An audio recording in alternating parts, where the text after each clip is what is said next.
Hello and welcome back to Grindslime TV with me, your host Aaron, and this is part 7 of my top 50 albums. Now, yesterday I didn't show off any cassettes, so I thought I'd get a few extra out today. There's still an LP here and a CD, but I thought let's give the cassettes some love. Now, one of these I've already done a video on, so that will be a quick one, but it's got to be mentioned because it's in there, and a lot of the people who have heard this album, from what I've learned from people reaching out, is that they too love this album. And the people who didn't know it, who reached out to me afterwards, they were like, where's this band been all my life? They're absolutely banging, and I have to absolutely 100% agree. So to get this one done nice and quick out of the way, so if you want more on it, you'll find it over in earlier videos. But that is Coffins, The Other Side of Blasphemy. I have several albums by Coffins, but this one is by far my favourite. It's got like awesome Chris Moyen artwork. I'm not sure why, but this one just stands out to me the most. I think it's got a really cool sort of Black Sabbathy vibe to it in places without milking it. But it's also really punky. It's got that really cool, I mean, it's a death metal band and like Doom, there's straight up. But at the same time, it's just really catchy, it's fun, and it's just an all-round banger. It's heavy, every tune has its own little identity, and it's got the song on there, Evil Infection, which is by far one of their best songs, and also one of their more popular ones. I've noticed, I've watched a lot of live sets on YouTube, and they always seem to bang that one out. It's got the lovely transparent shell going on there, really, really cool. Now, you can't really go wrong with any Coffins. All the stuff I own by them, and I own quite a few things between 7 inches, cassettes and whatnot. I've got quite a nice little Coffins collection. And as you guys all know, like the regular watchers at least, I'm not really a favourite bands kind of guy. I'm a favourite releases kind of guy. And I'm not really much of a completionist. There's only a few bands I do that for, and this is one of them. I think they're a fantastic band. Every album they put out for me has just been absolutely fantastic. A lot of people say they sound really samey, and I can see what they're saying on like a first glance, but once you start putting them all on, like Mortuary and Darkness, Fleshland, etc., etc., each album's different from the last, and they do have their own identities. They're a really cool band from Tokyo. Other Side of Blasphemy, I believe it's their second full length, and it just shines through for me. Really, really cool stuff. But if you're more into your straight up death metal, I highly recommend you check out some of their newer splits that they've been putting out, and also their full length from, I think it was early last year. But really, really good stuff, consistent, and they're passionate about their style as well. These are genuine metalheads that are putting this stuff together, and they just have a great time with it. So Coffins, Other Side of Blasphemy, quite rightly has a nice little place in my top 50. Up next, we've got another classic for you, which is and this is a classic of classics, as I'm sure most of you watching this will know. And if you're new to the extreme metal game, this is one you have to go and check out. It's on Spotify, it's on YouTube, anywhere you can stream, this album's on there. And that is Suffocation's Effigy of the Forgotten. I absolutely love this album. I've loved this album for way over 20 years. This is a newer edition, and I got this one out in particularly because I just love that full print shell, the artwork and stuff and whatnot. Now, there's one of the few things I disagree with Justin Horval over at Dead by Dog, who's one of the co-founders of Headbangers, great label. And he says that the artwork on here isn't very death metal. He says it's like Transformers, it's a robot. And I have to actually disagree with that because, yeah, it's a big robot. Like there's the shells and like the teeth. It's got a skull on the end of the hook, but it's eating dead bodies. So this is literally a big metal killing machine living off of dead bodies that it finds in the wasteland. So it's literally death metal. So That to me is just fucking bad. And look at it. Dan Seagrave, you absolute god among men. Fellow countryman as well. He knows what he's doing. You've got your boys there, look, doing their thing. Oh, they're loving it. You get all your lyrics. In this one here, got another photo there of them chilling. Oh yeah, gotta love it. Gotta love it. Absolutely fantastic. I thought that was a Master shirt for a second there, but it's not, it's Atheist. Both cool bands, but I prefer Master. Master are all wicked. And this is, when it comes to brutal death metal, like I was mentioning the other day, talking about like the birth of brutal death metal. Like if you like for Cannibal Corpse, they sort of created the catchier kind of brutal death metal, where it was, you know, bands like Vomitory and Severe Torture and, you know, that sort of ilk, and you know, Prostitute Disfigurement, Regurgitation. Those are sort of branches from that sort of sound. I think they've got that more kind of sort of structured kind of feel about them, whereas Suffocation, this spawned bands like Disgorge USA, Devangelic, Eternal Bleeding, and just so these guys were like the stepping stones for creating Slam, and Internal Bleeding took that to the next level and made songs with, because like when this came out, there's the opening track, Leisure Within Veracity, has one of the heaviest breakdowns of all time, and people heard that, went with it, and were like, let's not just put that in our songs, let's make songs out of that. So that's where sort of Slam came from, but also the drumming is frantic and all over the place. I absolutely love it. Like I like it when it's just, you have to learn it and like, get to know it. It's like a relationship, you know. It's just, every time you listen to it, it gets better and better and better. You cannot go wrong. It is, and Frank Mullen's vocals on this record are second to none. Now, if you were to flip a coin between this and Pierced From Within, yeah, either of those could be my favourite, but for the sake of this top 50, I tried to keep it so I only did one release from each band. So it's not a very accurate top 50. And if I go through my collection, it's like, oh yeah, that would be in there as well, that would be in there. And like I mentioned as well in another video, there's probably about 400 albums in my top 50. So this is kind of a guide more than anything, than an official list. But you get a good idea of what I'm about, you know. So this came out on Rotten Carnage Records. It originally came out on Roadrunner. This is just the reissue for the cassette.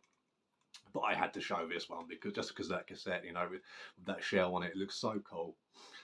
And just between you and me, this has got the demo on there as well. So don't tell anyone. So absolute essential. Effigy of the Forgotten by Suffocation. Cannot go wrong. Heavy as all balls, and many bands have tried to take the brutal games to the next level, and I don't know, man, these guys hold their own really, really well. Now I think their whole discography is a bit of a mixed bag. There's a few albums in there that I just can't be getting on with, but that's just personal taste. You know, there's some people who are diehard who love every album, and I don't blame them. They are fantastic musicians. Now, this next album, also a classic, and it is and when by classic I mean another classic of all classics. We're talking first generation death metal here. Okay, we're talking 80s gear, and these boys were absolute game changers. And even to this day, their sound has stayed so consistent. Again, they're genuine metalheads. They just love sitting around, smoking pot, watching horror movies, listening to metal, just having a great time when they get in the studio, and they record their albums live in the studio as well, all at once. They don't do the single tracking or anything. They track vocals and solos and stuff over the top, but the guitars, drums and bass, they're all recorded at the same time, so you get a real authentic jam session sort of album. And that is the mighty Autopsy. This is their album Severed Survival. This got reissued on Floga Records. Really cool label. They do a lot of really good reissues. Definitely worth checking out. You know, and so you get all the little pictures and stuff there. That iconic logo as well from the Charred Remains demo.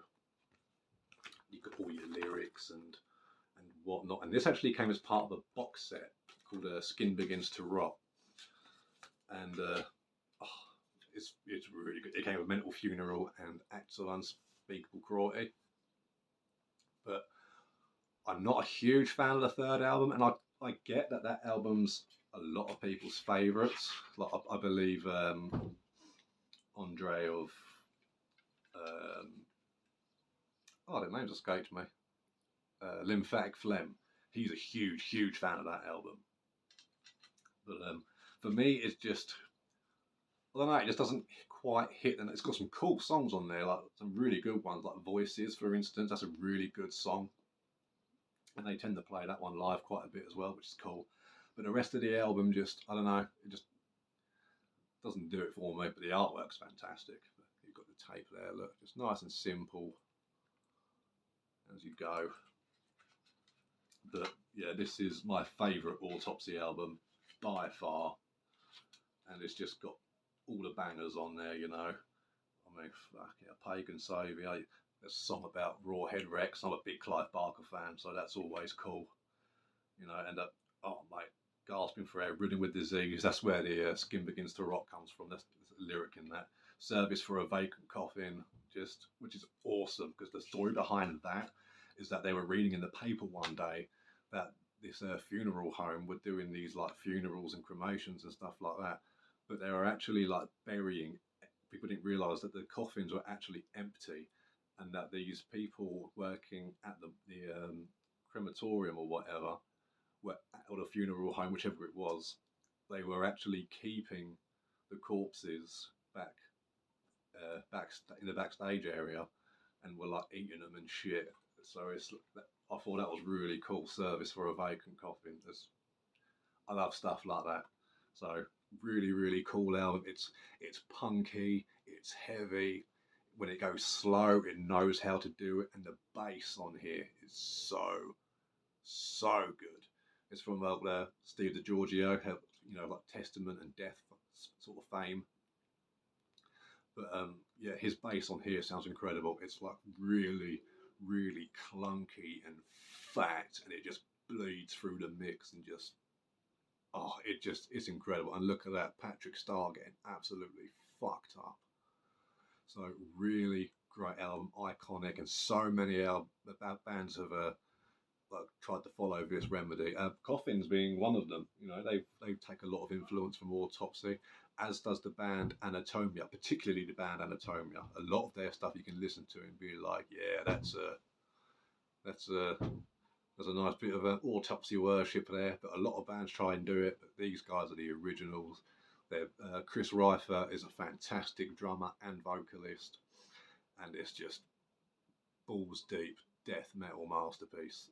And oh mate, you just can't go wrong. Hearing is believing, and it's just such a fun album as well. Really good stuff. And I'm sure if you've heard it and you're in the comments section, I'm sure you can testify to just how fucking good this album is. I mean, some people aren't Autopsy fans, and that's cool. Do what you want, but you know, there is no denying the thumbprint that these guys have left on the death metal world. And they went away for such a long time, and then they came back, and it was like they never left. And they've been pumping these albums out, and it's just absolutely fantastic. It gets spun in this house all the time. It just sounds like dirty, evil sewage monsters. So make that happen. Again, Spotify, YouTube, anywhere you can stream, it's there. As is this next album.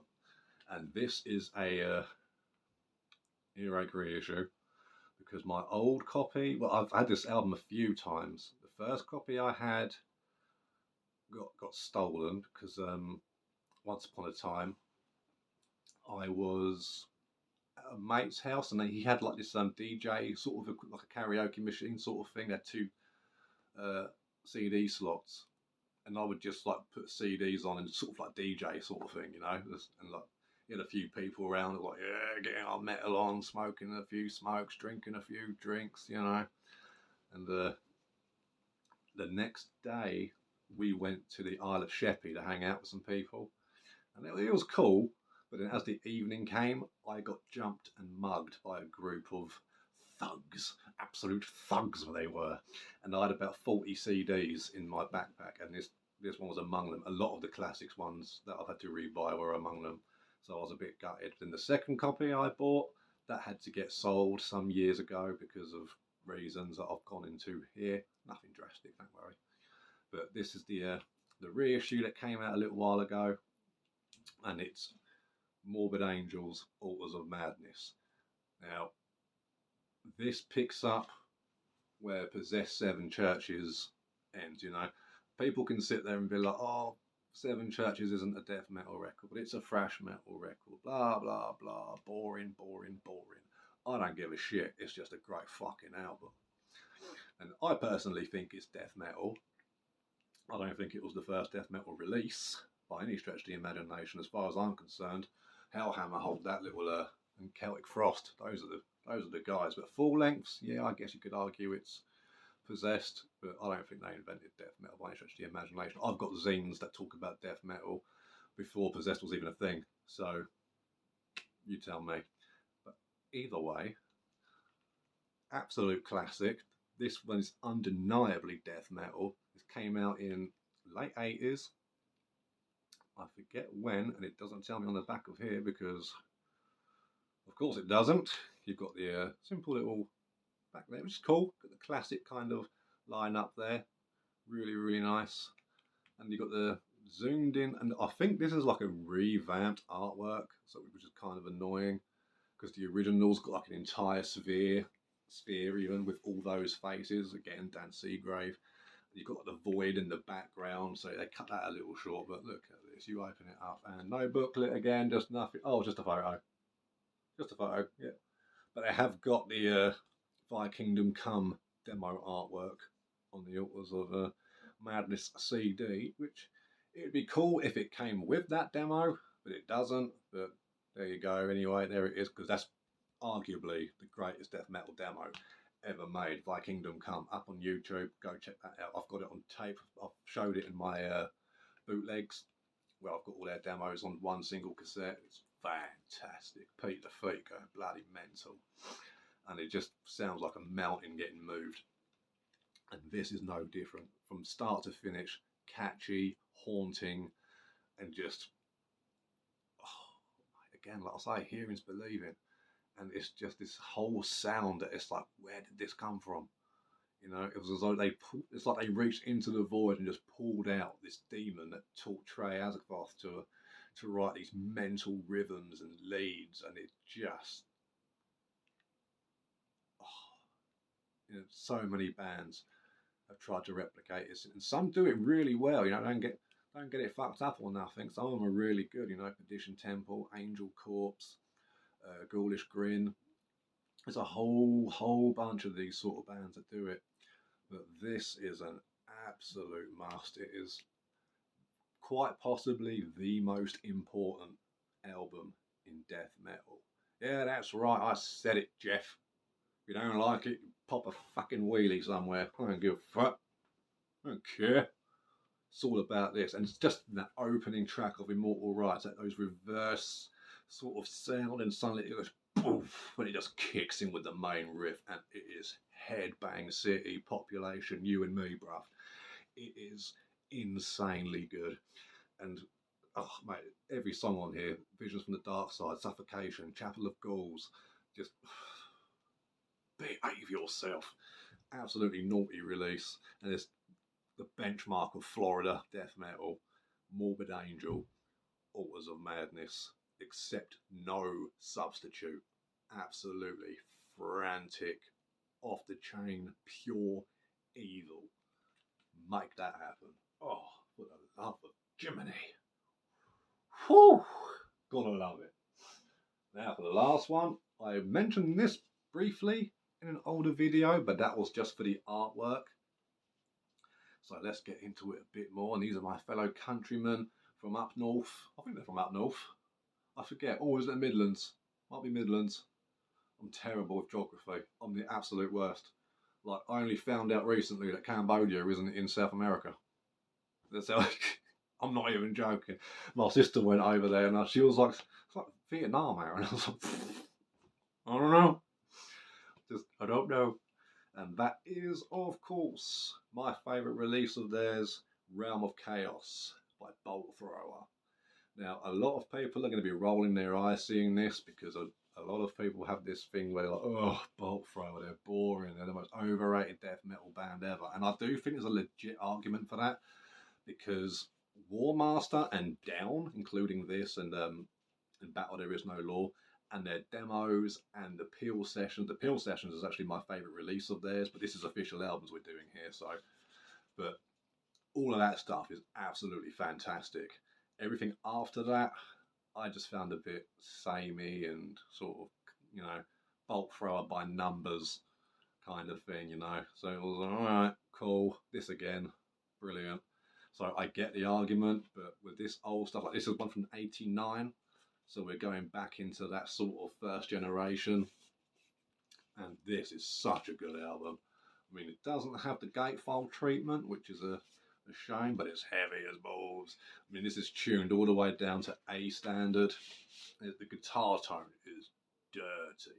The vocals, fantastic. I mean, you've got a little zoom in there as well, an extra bit of artwork. This is why I kind of wish it was a gatefold, so you could open it up and get both edges of it. But you also get the original sketches because one of the originals they put out back in the day, like in the 80s, actually had official Warhammer artwork on there. But the licensing ran out and Games Workshop threatened to sue them. I know. So they were like, well, let's find someone they can do a Temu version. So they got the same artist and he did up some designs, so it's officially not Warhammer. It's its own thing, absolutely unrelated. Got your lyrics there and stuff. You've got a few of your extra little sort of storyboard sketches down there, sort of like preliminary sort of designs. There's the band there doing their thing. But yeah, so they fucked off the Warhammer imagery and they made their own version of like the Space Marines and orcs and stuff and really brought it to life. And I think it's a fantastic piece of artwork. Have a look at that back bit again. Just look at that. It's so cool. Like when I look at this album, I feel like it always tells a story just looking at it. And when you listen to it, this looks how the album sounds, It's just all out warfare and brutality and just heavy as balls. Standout tracks on here. It's a hard one to call because they're all really good. I mean, World Eater is a very popular one, and for good reason too. Like that sort of cemented that sort of Bolt Thrower style riff of the like doing octave kind of notes and stuff. Really, really cool. Plague Bearer, Eternal War, Through the Eye of Terror, Lost Souls Domain. Just every track on here is just an absolute banger after banger after banger. You cannot go wrong. So again, all your streaming services, you can whack this on, give it your own sort of thing. What do you guys think of Bolt Thrower? Like I say, they have a very divided audience. You either love them or hate them. But like I say, from their album War Master and Down, I think you can't go wrong. Absolutely cracking. But this of their official full lengths, this one is my favourite.